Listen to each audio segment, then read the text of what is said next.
Hey everyone, I'm hardier. This is Summoner Wars, and today we're going to take a look at the Fallen Kingdom versus the Cave Goblins. This is going to be this week's matchup for the Summoner Wars League, so I thought it would be a good time to take a look at this one in particular. I've got a few good videos lying around which we can take a look at and analyze and break down. More than any other two decks, the Fallen Kingdom and the Cave Goblins like to swarm their opponent. That means they move into the offensive zone and use their units to block up summoning points. They overwhelm their opponents with numbers. So it's an interesting clash of styles to see two swarming decks go against each other. As you can see in this game that I'm playing right now, I believe that the Fallen Kingdom have the advantage when it comes to swarming. Look at what I get going just off of my opening turn. I'm able to put multiple units, more units than I should be able to put out there because of Rets' ability and Blood Summon. And I'm also able to move those units up incredibly quickly. Sneeks basically has no option here but to summon off of two open summoning points and try and defend what are already a bunch of units in his territory. And this is turn one. He hasn't even had a chance to go yet. Sneeks is limited by the fact that he needs gates to summon from. He also has movement problems.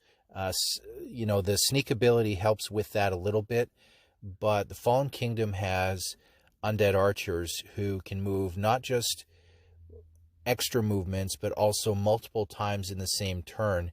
They can move, and you're going to see that move right here. They jump right onto a summoning point after they open it up, which is also a huge benefit for a swarmer.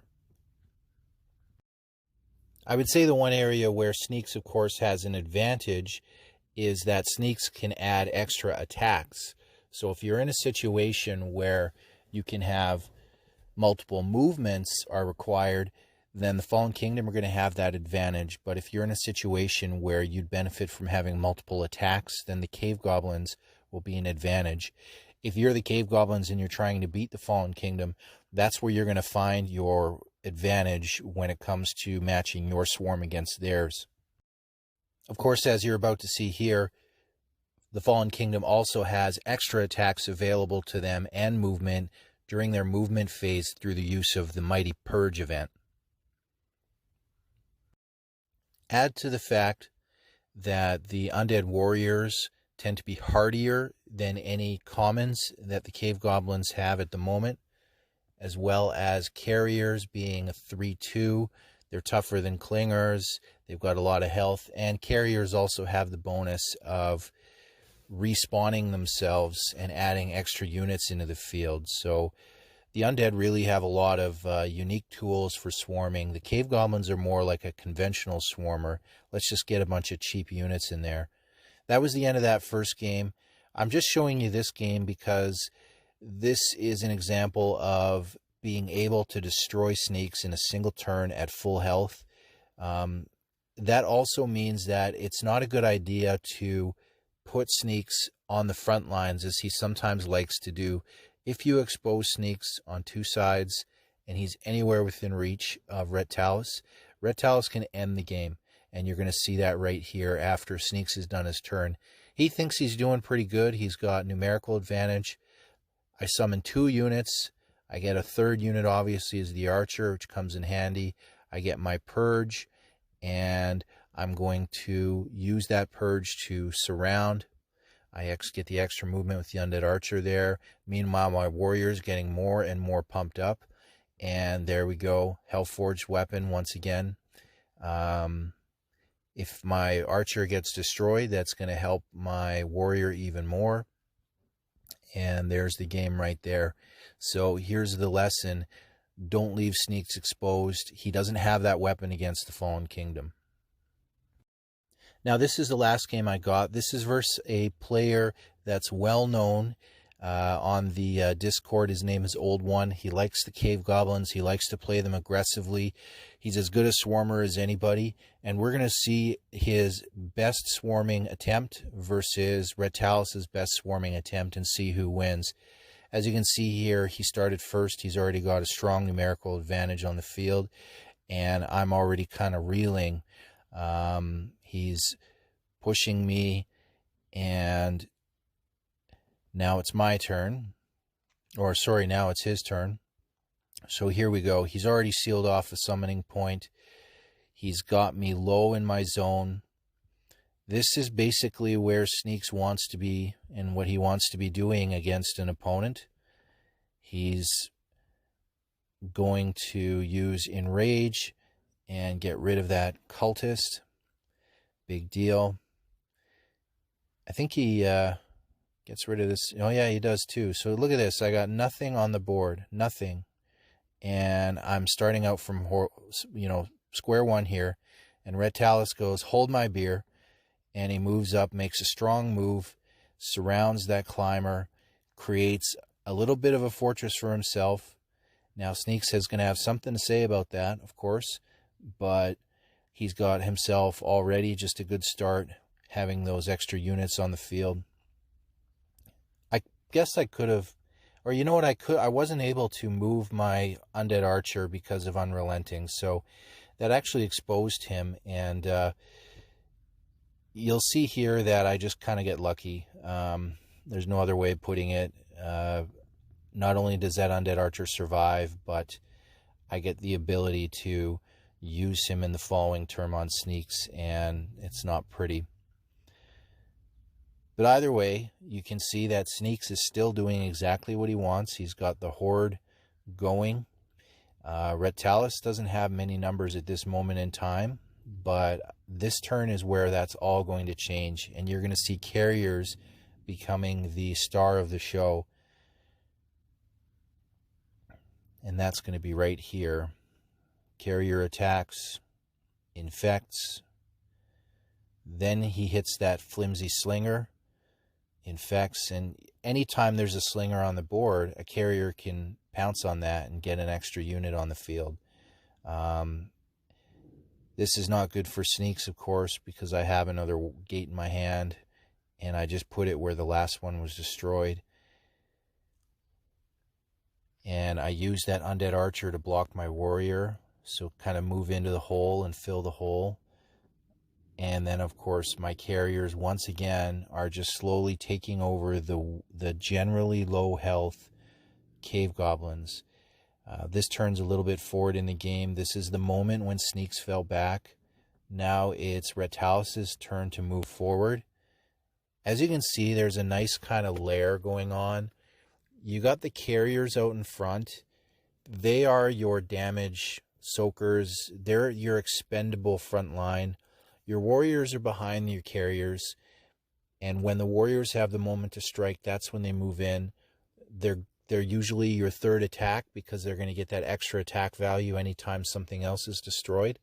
And then behind the warriors, you've got the Undead Archers.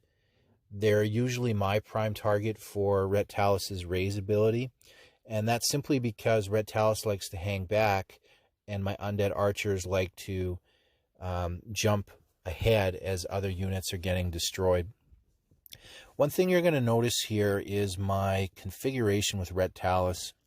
I've been talking a lot about how the Cave Goblins lose this matchup. I haven't said too much about how they win. If you're going to beat Red Talus, the easy answer, and in my experience, the likely answer, is it's going to be by assassinating Red Talus. He needs to hurt himself in order to use his raise ability. If you are pushing hard against him, swarming, forcing him to use his raise ability a lot, he's going to have a hard time taking care of you. He's going to have to rely on his raise ability in order to get more units into the field. If he's doing that, he's slowly getting lower and lower in health. And the Cave Goblins have a lot of different ways of getting at Ret Talus and a lot of ways of hurting him. The easiest way is probably by using a climber, because climbers can hop over walls and they can get extra movement with sneak, and they can carry clingers with them, and clingers have 2 attack value. You can cling, attack. You know, if you have to use sneaks, you can use sneaks, but as I said before, it's probably not a good idea unless you're going to finish the game. You can also, take advantage of engage and take advantage of pile-on. That's probably your better answer for handling Ret. He's going to be flimsy in the middle of the game if he hasn't used sacrificial pyres, so be aware of that. find that opening. The way I've set Red up here, I'm fully aware of that opening, and I'm making sure that, climbers can move through walls. Climbers cannot move through units. So as long as Ret Talus is glued to a wall, and as long as he's got units flanking that wall in that shape, then the climbers can't get in there. And that's obviously on purpose. I know that if I leave Ret open, then Sneeks can finish the game. And that's, if you're going to be playing this matchup this week, guys, that's how you're going to do it. You're going to look for that opening. You're going to try and create that opening. And when you have that opening, you're going to finish Ret, because I just don't think that Ret properly used is going to lose or be outswarmed by Sneeks. And so you can prove me wrong, and I look forward to hearing all about it. Another thing to think about too might be smashing gates.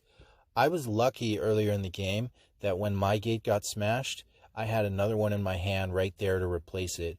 If I didn't have another one, I might have had to fall back, and Sneeks might have been able to then push into my zone. So I guess that's another way you can outswarm Ret Talus, is if you have gates destroyed and you can push him down low into his zone, then he's going to actually run out of ways to use his raise ability, because he can only raise one unit at a time. So unless he's got a way of moving units up, he's not going to be able to take advantage of that ability. So if you can push hard with a deep wall and you can get in there, you'll notice that Sneeks didn't have a deep wall for me this game. If Sneeks can manage to get a deep wall down into Ret's face, and Ret's unable to deal with that wall, or Ret is pushed into a corner, then I think that is a way which Sneeks might be able to take advantage and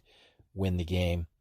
As you can see here, of course, Sneeks didn't get farther than the midfield, and once Ret was in the midfield, he never left the midfield, and he was able to just push and push Sneeks first up against his walls and create a swarm in the midfield, and Sneeks really just wasn't able to outmatch or out-destroy. I think what we're going to see here is possibly the final turn. I've got a blood summon, so I use it.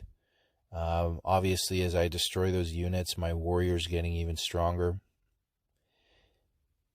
Oh yeah, and that's going to be plenty of attack value. So there you go. Thanks for watching. Looking forward